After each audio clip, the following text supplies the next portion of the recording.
Hi, I'm your host, Dr. Rady Rahban, here on Plastic Surgery Uncensored. On today's episode, we're going to be joined by two of my favorite male patients, and we're going to be talking about male plastic surgery. Everything you need to know from A to Z regarding men and the plastic surgeries available to men today. So make sure to tune in to Plastic Surgery Uncensored. Welcome to another episode of Plastic Surgery Uncensored. I'm your host, Dr. Rady Rahban, and today we're going to be talking about male plastic surgery. Men in cosmetic surgery. It's a subject that is obviously very near and dear to me, and I really think is underrepresented in the information that's available today. It's no, secret that women have sought the desire to improve their appearance for years, and men are no different. The only difference was the dialogue just doesn't exist. And I think much like other movements, men are kind of realizing that, hey, why shouldn't I improve the way I look? And why shouldn't I have a conversation about it? And they meaning men, are under the same pressures as women as far as aesthetics and desiring to look good. They are also under the same pressures in terms of insecurities and things of that nature. So I am really lucky for today. We have two great guests. These are two of my favorite male patients who have offered to join us and have this dialogue together. So Michael and Rod, thank you and welcome to the show. Thank you for having me. All right, so let's dive in. Michael, let's start out with you real quick. Tell me what it is that, tell me what you did surgical and what kind of was the impetus for you to consider doing it? The motivation behind it? Yeah, so what did you have done and why did you decide to do it? So I've had a few procedures done. One was a chin augmentation and another one was Gynecomastia surgery. And I just recently had that done. So maybe I'll just approach one. Let's talk about let's do them individually because these are all quite common. I'm going to break it down for more common procedures that men have, but between you guys, these are quite common procedures. So one of them was you had a chin aug. So tell me what prompted that and what you felt when you kind of looked at photos or in the mirror or whatever it was. So initially, before I came to you, I had done bodybuilding and then I stopped. So I went from kind of like a heavier weight standpoint. And then once I dropped the weight, I noticed I was losing weight in all the right areas except for under my chin. And I couldn't figure out why. And I came into you, I actually came in to see you for a couple of reasons. I had a question I wanted to approach you about my nose. And I'm very grateful that I actually did my homework and I didn't have to go through a whole lot of other surgeons to get to you. So in that aspect, I'm grateful for that. Because of how conservative and honest that you are, you helped me kind of put things into perspective. And I was able to kind of just cancel out the questions and you answered them efficiently on the nose issue. What was the issue that you had on your nose, right? Because we talked about your nose and what did we decide? We did. So the ultimate decision. So the ultimate decision, that I made was just to leave it. And a lot of that is a testament to how you approach things in your conservative side and how honest you are with your patients. And like I said, for that, I'm grateful because while I haven't been to many cosmetic surgeons, so I can't speak firsthand, I know that there are surgeons out there who will just do the procedure if that's what the client wants, without giving them any sort of input. So, I do very much appreciate that because it helped me, like I said, put things into perspective. So moving on to the chin augmentation, you had noticed that there was a receding chin line and that was causing some excess skin from below. That to improve that, would be weight loss, but then that only helps to a certain extent.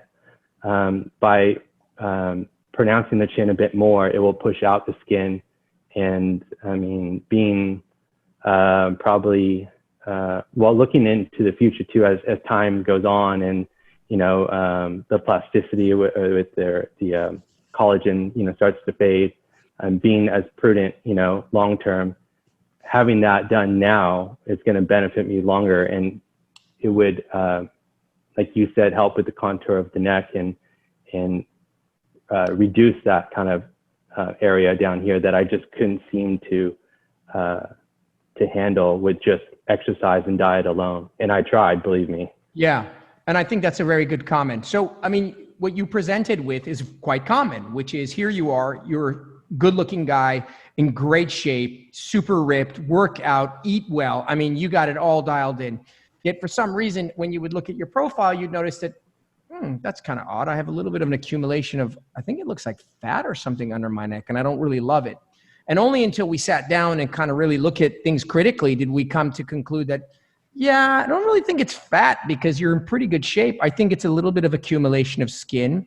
And that kind of occurs because while you have a good jaw, I think your jaw is a little bit recessed, or your chin. And I really think the best option for you will be a conservative but effective augmentation of your chin, which after speaking, we decided to do. And it's pretty obvious that it was effective because your jawline looks outstanding. And I think that that's a very common procedure for men that consider is, I think men and women are beautiful. Men and women have great jawlines, period. You're never going to find a model online or on a TV or wherever you'll find different kinds of eyes, different kinds of noses, different kinds of lips, but nobody with a weak chin. And so, especially for a man, having a strong jaw is really desirable. And I think that was something that highly accentuated what you had going. So the second surgery you had was what? So the second surgery was gynecomastia surgery. And the beginning of this spanned back, like, I think almost a decade, like 2010, I noticed, because I did bodybuilding and I competed. And so I developed a little bit from that. And it started like a while back. And over the years, it just kind of, maybe from fat accumulation, but I didn't stop bodybuilding competing until 2016. So it kind of accumulated from that point. And over time, I just got sort of complacent with it, but it still in the back of my mind bothered me, like a inception, like an idea, and it just grew over time, much like the, gynecomastia. And it bothered me to a point where I just didn't want to wear shirts. And it just affected my overall confidence. And, being on part of social media as well, based, like there's that algorithm, you like a fitness photo and you find a fitness shirt that you like. And then before you know it, you're engulfed in the whole fitness, the aesthetics of very aesthetically pleasing things in people. And so it's like that echo chamber. You're constantly surrounded by it. So you think about it more and more. And it just got to the point where I just, let me just get it done and over with. And that's one less thing that I have to worry about. And so I came to you, and because of how well the chin augmentation was and how much, the trust that was built. I'm very happy. I'm on the recovery now and things are going really good. So you hit on so many key highlights. So gynecomastia, first thing we got to define is, for those who don't know what that is, it's accumulation of some fat or breast tissue in a male chest.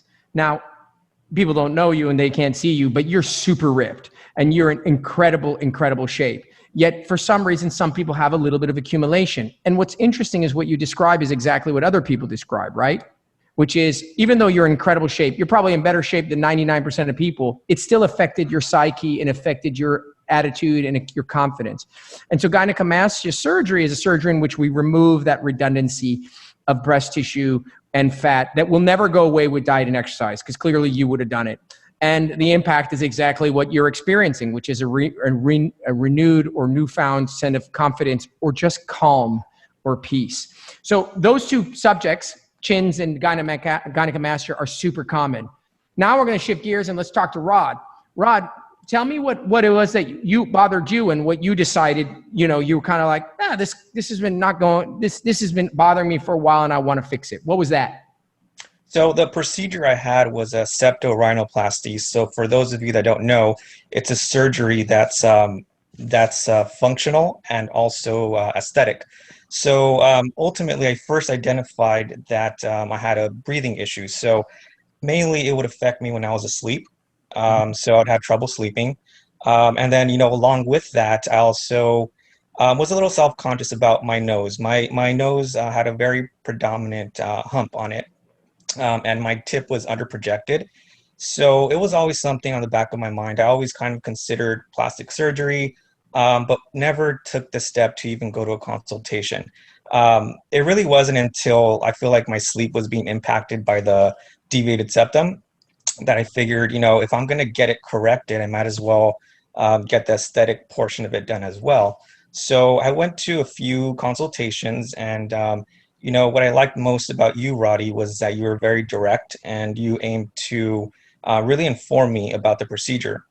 And you didn't. You were very realistic about it, because a lot of surgeons, I won't mention any names, obviously, but they do a lot of imaging, and they show you what it would look like, or what it possibly could look like.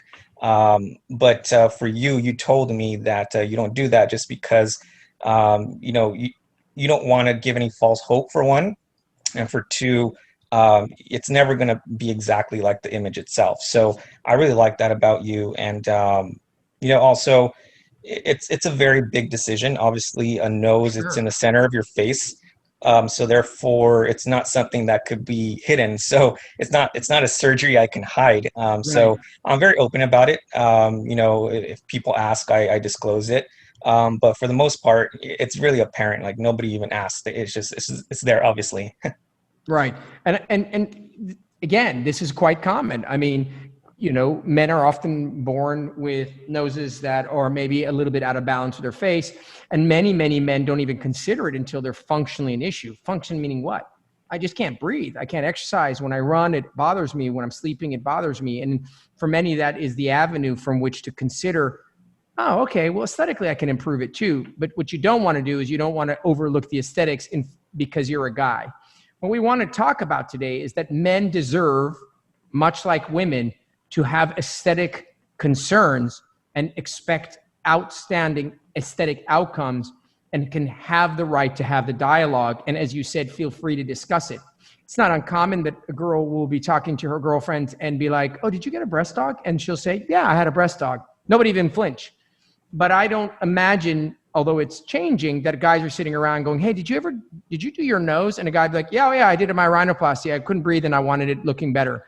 It's becoming better, but until we have these conversations and more people like Michael and you are just like, yeah, I did these surgeries and I love it and I feel great, that it'll get a little bit better, because there's always people in the forefront and then there's always people in the back. In the forefront are the guys like you who come out and have the conversation. And in the back are the people who are like, okay, I guess it's okay. So I want to change gears and talk about,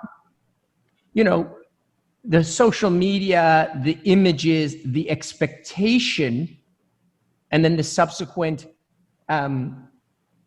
self-consciousness that men have, just like girls. And so, Michael, talk to me about, you kind of alluded to it, which is, obviously, as a bodybuilder, my God, you have a lot more expectations in terms of what you demand from your physique.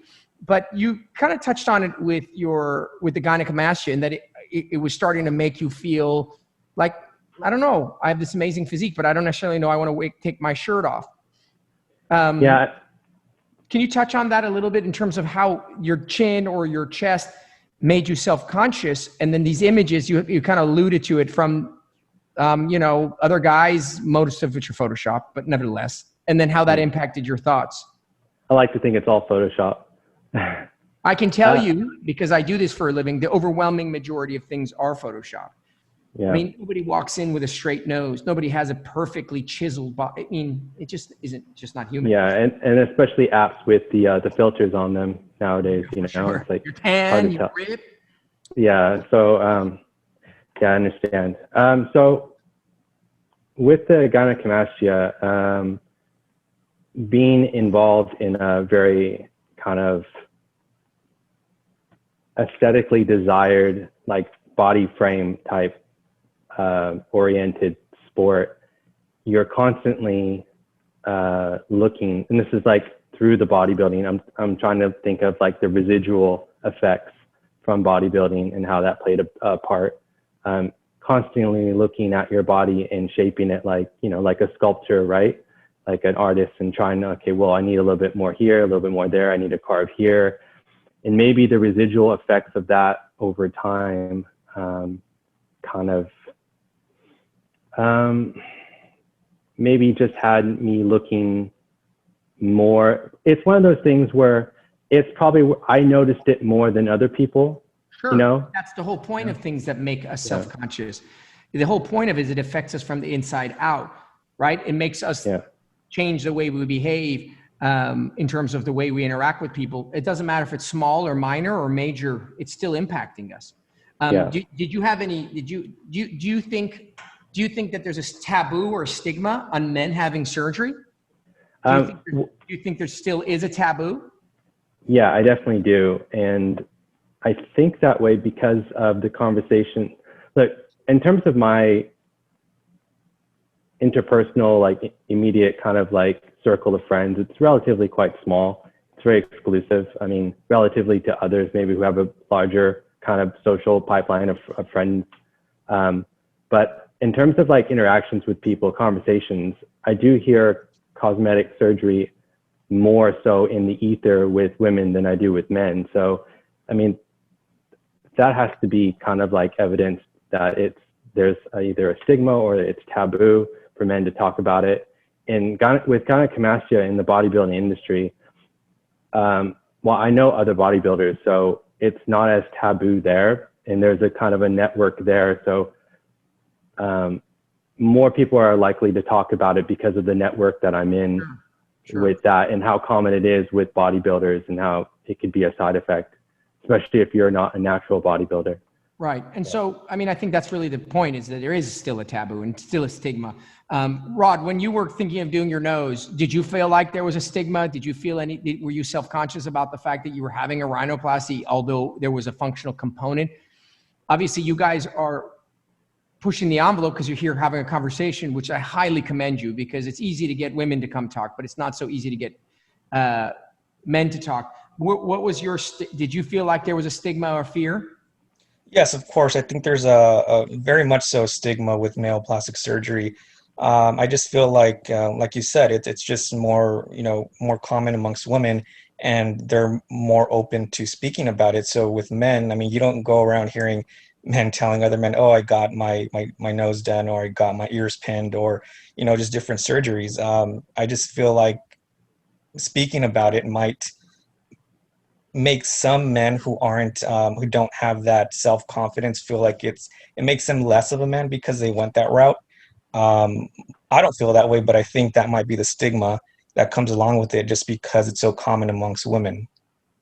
No, gosh, I mean, I can't tell you how important that conversation is. I think, it definitely is a huge part of the hurdle for men. It's not financial, it's not pain, it's not time off work. Is it, like you said, does it make me less of a man? We're gonna take a quick break, we're gonna come back, and I really wanna kind of ratchet this thing down, because I think that's really where we're gonna break ground today, is trying to help that guy that's sitting at home who kind of feels embarrassed that, hey, I don't like my big ears or whatnot. And you guys are gonna kind of help them understand that there's nothing wrong with that. We'll be back here in a minute to continue on with Plastic Surgery Uncensored with my two guests. Welcome back to Plastic Surgery Uncensored. We're having a deeper dive, a deeper conversation with two of my favorite male patients. We're having a conversation that I think is kind of long overdue, and frankly, doesn't get had that often. And partly because there aren't guys that are as courageous to do it. So what we were talking about, I think the bottom line is that I don't think there's a lack of information. I think men know what procedures are out there. What are they? Ear pinning, brows, eyelids, chin, nose, gynecomastia, liposuction. There are a ton of procedures that benefit men. And today with the internet and Instagram, there's no shortage of people who know about it. I think the greatest obstacle with men is the stigma and the taboo and the being embarrassed that someone would judge them. So we were talking about it a little bit. Rod, what do you think is, how did you, gosh, there's so many ways I want to ask it, but so you said that there was definitely some stigma about it. How do you think this conversation would have helped you? Let's say you were outside, you were watching this. What would you tell someone who's listening as to what they need, how to deal with that aspect? Well, first of all, it comes with being in a healthy mental state of mind before even considering plastic surgery or cosmetic surgery, um, you know, it fix that. It's not going to make you a happier person. For me, it helped my confidence, but I was happy before. I was in a healthy state of mind. But overall, I feel like the whole experience, it made me a more patient person just because the healing process is, it's a long healing process. And I was a very impatient person before, and this drove me to be a lot more patient, and it also helped my confidence. As far as a stigma goes, I feel like the more people that speak about it, it's really gonna help. Like this session right here, I feel it's really helpful for those that are considering it because we're coming out and stepping forward and speaking about it. The more and more this happens, I feel like the more and more men would be open to speaking about it and even considering it and start going to consultations and taking that next step forward. I think you're absolutely right. I mean, how does anything happen? I mean, how did civil awareness come? How does it Me Too movement? I mean, everything comes from discussing it and talking over and over again. And I definitely think this dialogue with you guys is making a big difference. Michael, what recommendation do you have to somebody there's a guy who's listening to this segment, perhaps he is contemplating something irrespective of what it is. What steps would you tell him to take? What's the first step that you recommend to someone considering plastic surgery as a guy? Well, I kind of want to touch on what Rod said because it kind of hit home a little bit with what I was thinking about in terms of like putting things into perspective. And I mentioned that when I went and saw you and how you kind of helped to narrow things down and being in the right frame of mind. It's very easy to get lost in the whole social media aspect of things. And if you're unhappy or if there's some underlying issue going on, I think that's something that you should definitely consider or spend some time, some thought, questioning like what's leading you to go get cosmetic surgery and what other issues are going on. Because if you're not happy, what's causing you that unhappiness in the beginning?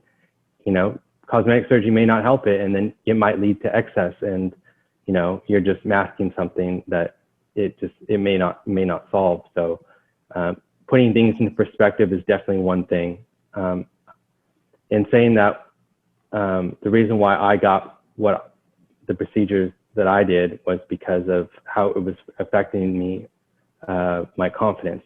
I was happy before, I definitely was.